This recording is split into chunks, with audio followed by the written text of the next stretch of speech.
Alors à l'heure actuelle, les biopsies de prostate sont le seul test diagnostique qui confirme la présence d'un cancer de prostate et donne les éléments pronostiques. Les recommandations actuelles des biopsies prostatiques sont d'effectuer ce que l'on appelle des biopsies standards ou autrement biopsies systématiques avec 12 prélèvements, 6 dans la partie droite de la prostate, 6 dans la partie gauche de la prostate, qui sont répartis de la base à l'apex en échantillonnant les secteurs internes et externes. De cette façon, vous avez 2 prélèvements à la base droite, interne, externe, 2 prélèvements en médio-prostatique droit, interne, externe, 2 prélèvements à l'apex, interne, externe, et la même chose du côté gauche. Les biopsies sont effectuées par la voie transrectale et échantillonnent, comme vous le voyez sur cette coupe axiale T2, la partie postérieure essentiellement de la prostate, en laissant neutre toute la partie antérieure et en particulier une grande partie de la zone de transition qui n'est pas échantillonnée par ces prélèvements systématiques. On s'est donc aperçu que ces biopsies systématiques ou standards étaient responsables d'un surdiagnostic de petites lésions non significatives, d'un sous-diagnostic de lésions qui, elles, étaient agressives et nécessitaient un traitement, et voire pouvaient passer à côté de lésions très significatives pour lesquelles il y a un risque d'évolution et un risque de mortalité. Les travaux récents et les publications récentes, notamment dans cette grande revue du New England Journal of Medicine, ont mis en évidence l'intérêt d'une stratégie combinant l'IRM et les biopsies ciblées pour avancer dans le diagnostic du cancer de prostate. Dans cette étude, il est montré qu'une stratégie utilisant l'IRM et des biopsies ciblées permettait de détecter davantage de cancers cliniquement significatifs qu'une stratégie uniquement basée sur des biopsies systématiques sans l'IRM. L'intérêt de ces biopsies ciblées est d'augmenter la détection des cancers cliniquement significatifs, donc des cancers dans lesquels il y a un grade 4 de Gleason, et permet également une meilleure évaluation des longueurs tumorales. Les recommandations prochaines de l'Association française d'urologie vont donc valider l'intérêt de l'IRM avant la première série de biopsies lorsqu'il existe une suspicion clinique ou biologique de cancer, avec comme stratégie, si l'IRM est normal, IRM normal considéré par un PI-RADS strictement inférieur à 3, des biopsies systématiques.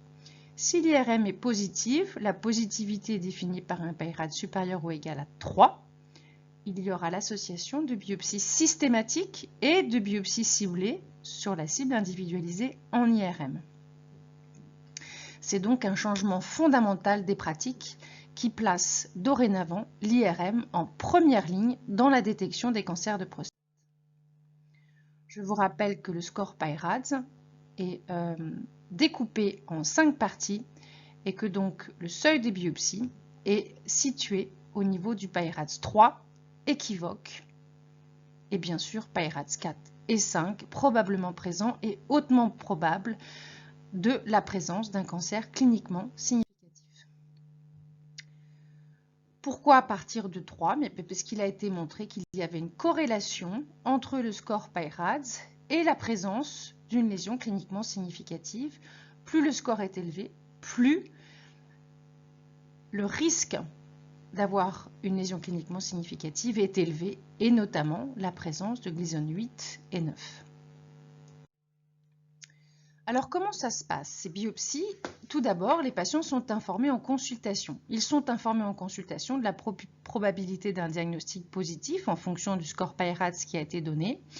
Ils sont informés de la procédure, des complications éventuelles. L'infirmière remet une petite fiche d'information.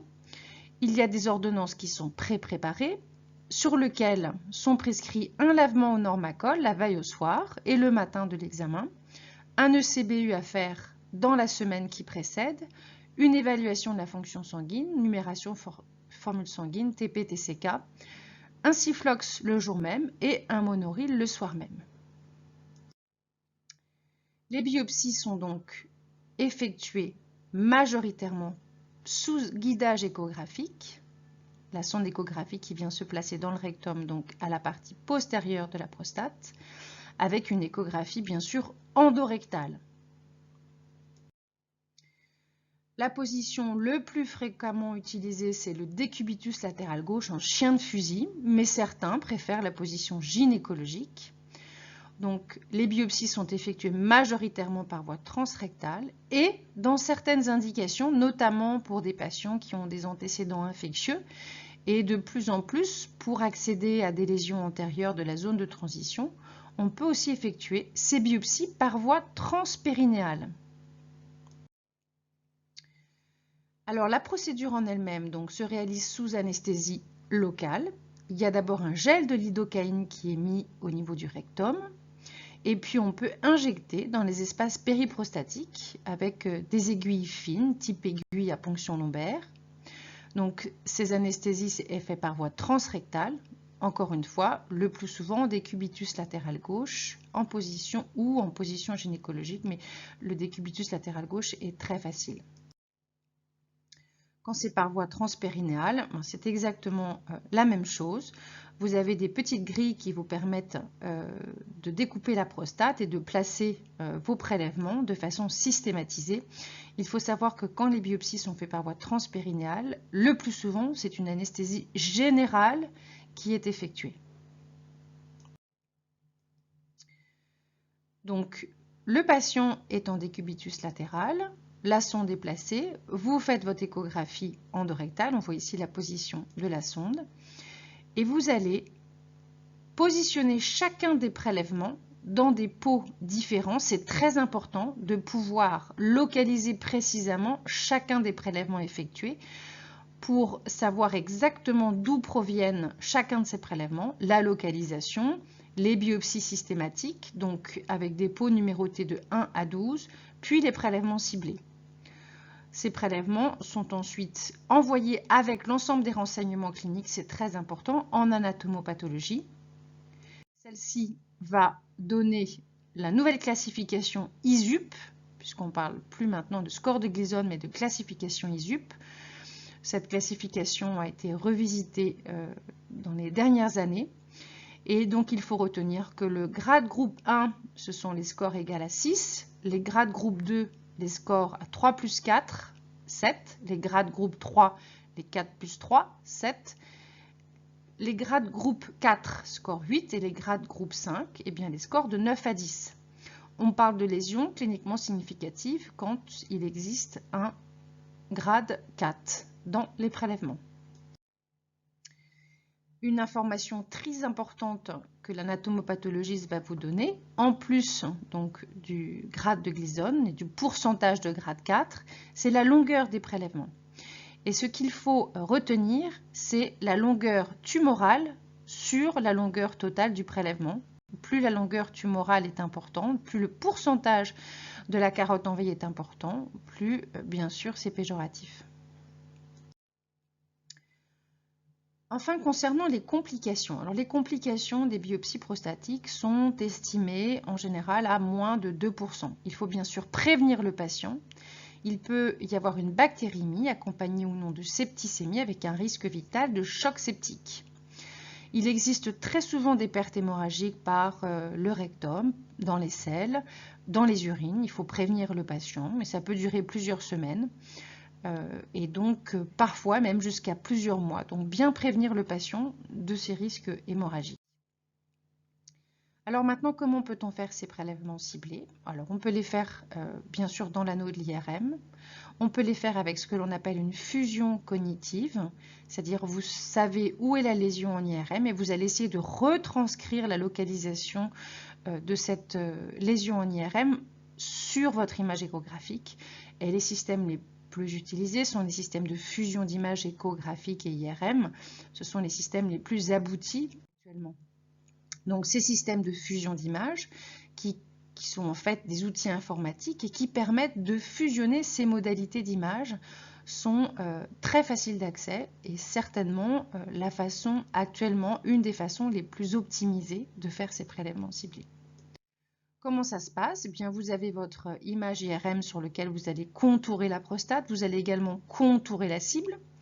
Vous allez faire une acquisition échographique en 3 dimensions sur lequel vous allez contourer les contours de la prostate et le système va fusionner à partir des repères que vous lui avez donnés, va fusionner les deux types d'images pour ne faire qu'un et vous aurez ainsi la position de la cible qui était initialement en IRM qui va venir se placer dans l'échographie. Vous n'aurez plus donc qu'à simuler ou effectuer directement vos prélèvements dans cette cible.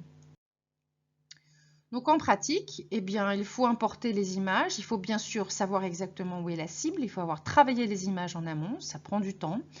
Soit vous poussez directement les images à partir du pack, soit vous les importez à partir d'une clé. Donc la segmentation de l'IRM, la segmentation de la cible, vous effectuez votre échographie, l'acquisition du panorama, vous segmentez l'image échographique, vous faites vos biopsies et vous faites sortir le patient.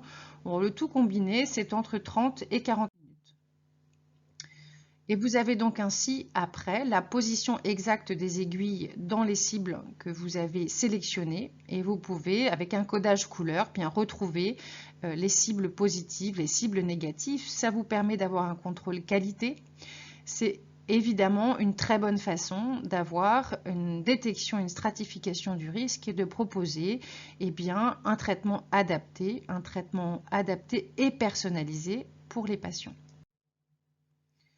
Donc, si l'on retient une petite synthèse sur les biopsies de prostate, bien sûr, les biopsies sont recommandées lorsqu'il existe une suspicion clinique de cancer de prostate, c'est à savoir que les recommandations sont en train de changer, que l'IRM va être positionné en première place avant la première série, que c'est le score PIRADS qui détermine le schéma de biopsie, qu'il existe plusieurs stratégies pour cibler les prélèvements, mais qu'une des façons et les systèmes les plus aboutis sont probablement les systèmes de fusion d'images échographiques et IRM.